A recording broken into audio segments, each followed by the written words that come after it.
Hello Indie Game fans, there were a number of smaller games that released in June that do deserve more sales, flying a little under the radar for one reason or another, most likely due to E3, so check out my picks and support these developers if the game looks good. Special mention does go to Alex Kidd in Miracle World DX, a remake of a classic from the Sega Master System, being a polished, modern version that introduces the character to a new audience while retaining its roots, being a not-so-indie title due to the IP, but will be a nostalgia hit for some. Let's begin with Breach Wanderers, a roguelite deck builder that, dare I say it, allows you to delve once more into the breach. It's what you would come to expect, following in the footsteps of Slay the Spire, but does have some changes like a larger energy pool that does come with cards of higher cost, but does also have the same node-based overworld map and random events. Predictably, it's an early access title with 2 out of 6 areas and 5 out of 8 playable characters, but does have the meta progression element to keep you going, making it one to watch in early access.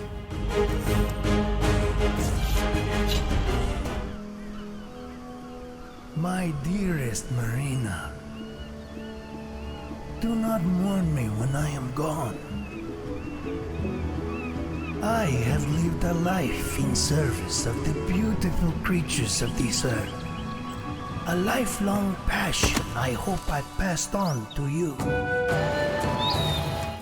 A title that surprised launch during the Wholesome Direct is Beasts of Maravella Island, a photography title set on board a tropical island filled with wondrous creatures. People have been clamoring for a new Pokemon Snap and just got that this year, which was a pretty good package on Switch, so indies may have been squeezed out of the market on that, where this is certainly a smaller title in comparison. However, you do have free movement and there are also puzzle elements on top of the core photography coming to us from a smaller team that I think is worth supporting. And my journal. Photograph Maravilla's majesty and bring back something beautiful to share with the world.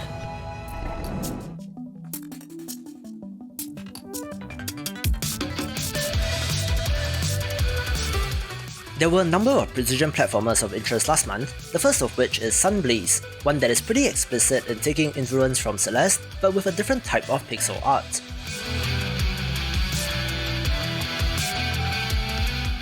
Play as a superhero in training who has to survive an X-Men style training room gone rogue, having to avoid traps, get the collectible, and make it to the end of the level.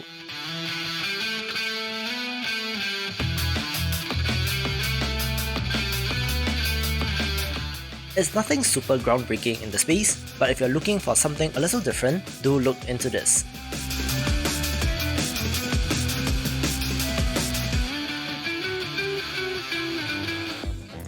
Here you'll herd sheep, chop trees, and build bridges.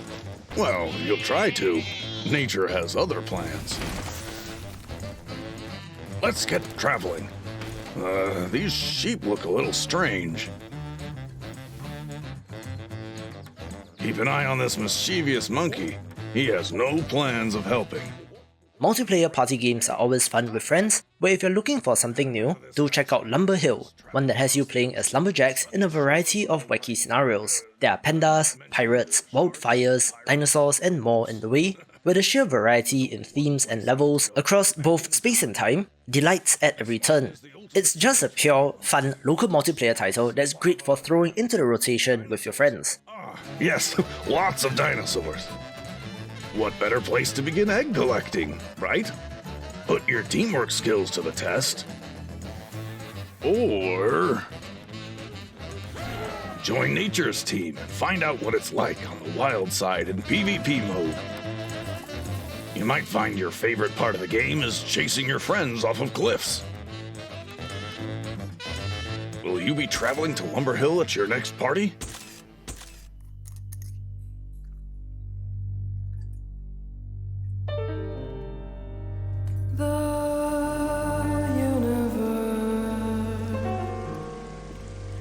That exploded in your head. One of the most visually impressive titles of the month is Backbone, a noir detective mystery starring anthropomorphic animals having amazing pixel art and use of lighting.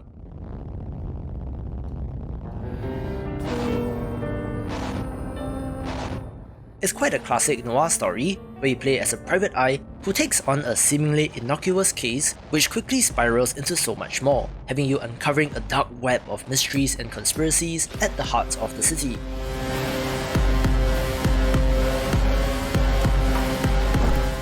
While it does sit at mixed reviews, with complaints that it doesn't quite stick the landing, the fact that they got so many people to play through it to the end is a testament to the mystery and game design, so perhaps check it out and make your own judgment on it.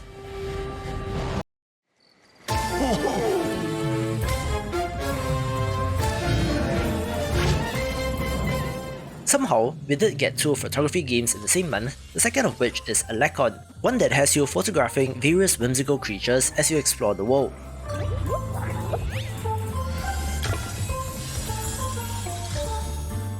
I find the designs of the creatures in this game more appealing than Beasts of Maravella Island covered earlier, with a more vibrant and lush world in my opinion.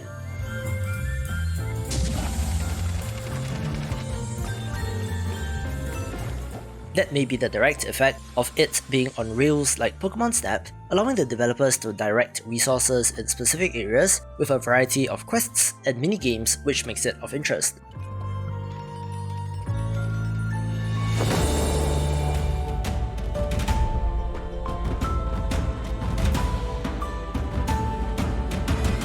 If you enjoy city building titles but are looking for something a little different, then may I suggest adding Kingdom Builders to your watchlist, one that adds an action-adventure RPG and defense element.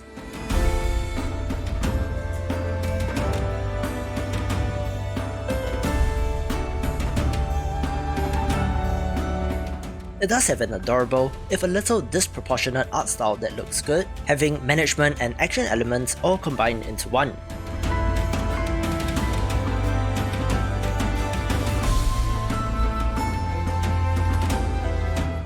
It's currently in early access with just the basic amount of content, enough to get you going, but does look like it has some ways to go, where the developers are planning for 12 to 18 months to complete the game, so let's see how they do.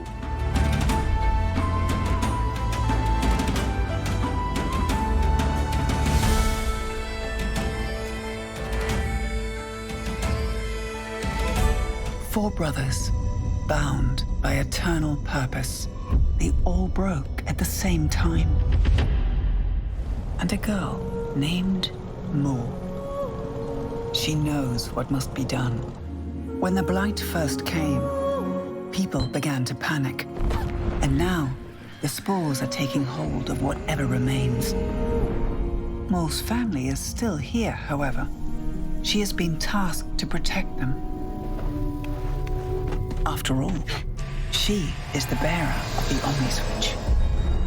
Come for the art and stay for the story. That's pretty much the gist of Minute of Islands, a gorgeous hand-drawn title where you play as a mechanic building the powerful Omniswitch, given the task of repairing some machines that are essential to sustain all life on the planet. While it's quite a classic adventure game, you do have full control over the character, including platforming sections, but don't expect a Mario-style experience in this, where it's just a method of getting from point A to B. It does also have some good writing, making it for fans of the genre.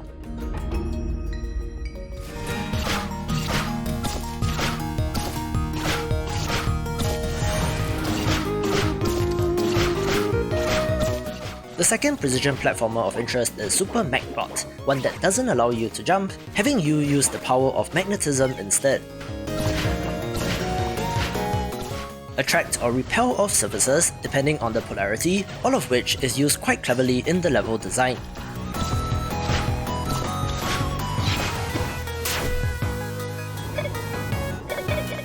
I love the pixel art look and the sheer variety of the biomes, so it's a new twist on a classic genre that makes it worth a play.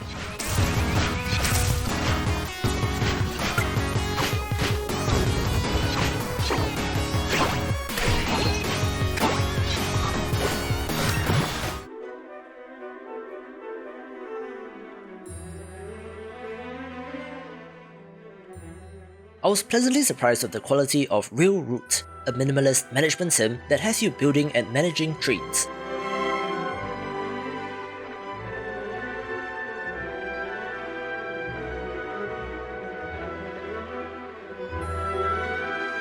If your city has a major metro line, I'm sure that this will tickle your fancy, since you can eventually build up the entire map such that it resembles something like the London Tube, or done elegantly with a sleek design, rivaling something like Mini Metro but less colourful.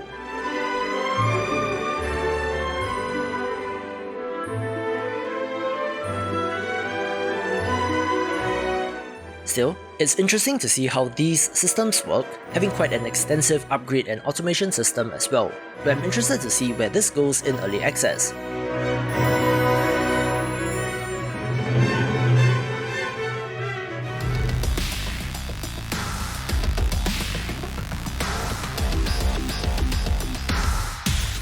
I was pretty hyped about Blade Assault since it's a neon-infused cyberpunk roguelite platformer, so think Neon Abyss but with more melee, having sleek action and gorgeous visuals which makes it of interest.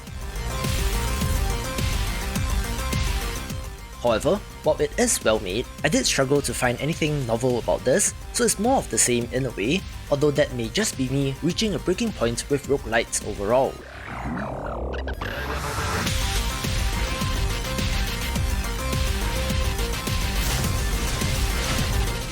Not a bad game by any stretch, hence a spot on the list, and I will still be checking in on this throughout early access to see what's being added.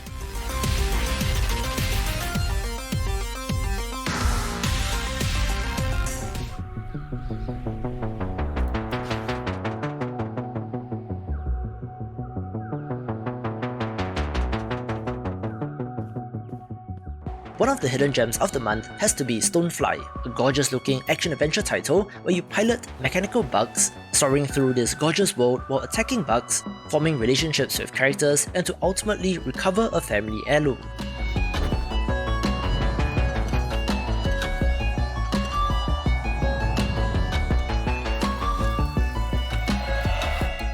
The customizable mech is the centerpiece in all of this, where there are a variety of upgrade options that changes both form and function, which will be needed as you take part in combat and boss battles.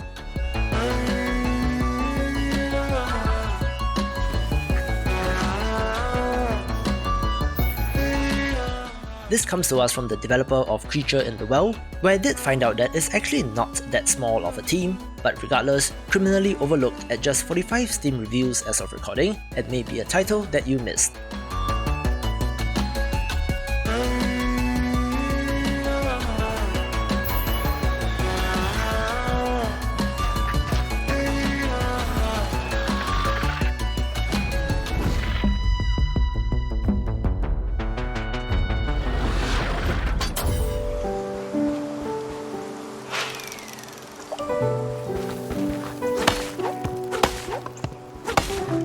I love my life sim titles, so of course, Hokko Life gets on the list. One that shares more than a little in common with Animal Crossing, where you're in charge of the local workshop, having to build and craft things for the animal villagers.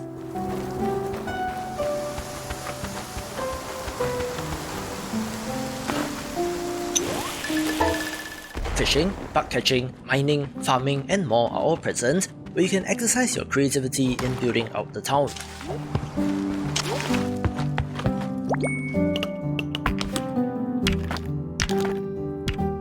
It's in early access with no planned duration in mind, where the developer simply hopes to continue to build this out and expand the game, but a great first step and will be one to watch.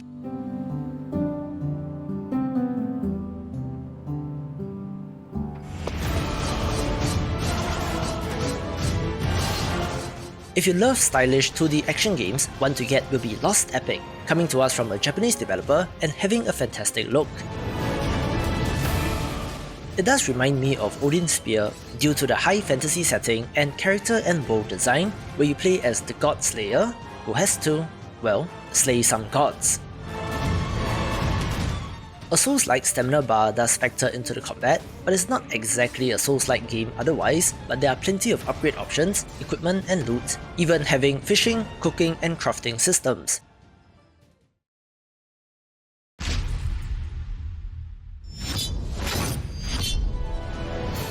Feels awesome to play but lacks content in early access, so here's hoping that it will shape up nicely over the next 6 to 12 months.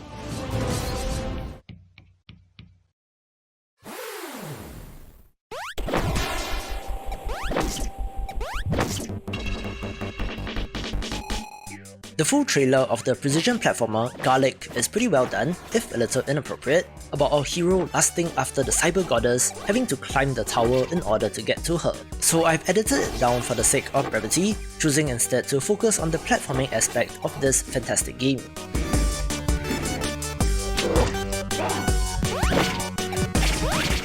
It's quite a challenge, in the vein of games like Super Meat Boy or Celeste, but fortunately enough, the controls are tight and just feels good to play, having an omnidirectional dash as one of the main mechanics.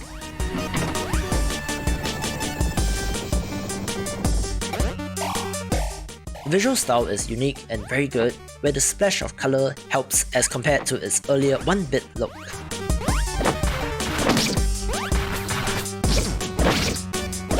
It even has mini-games which are equally quirky and creative, making it horribly underrated, taking the #1 spot. For more of the best indie games of the month, do check out this playlist and I will see you after the jump.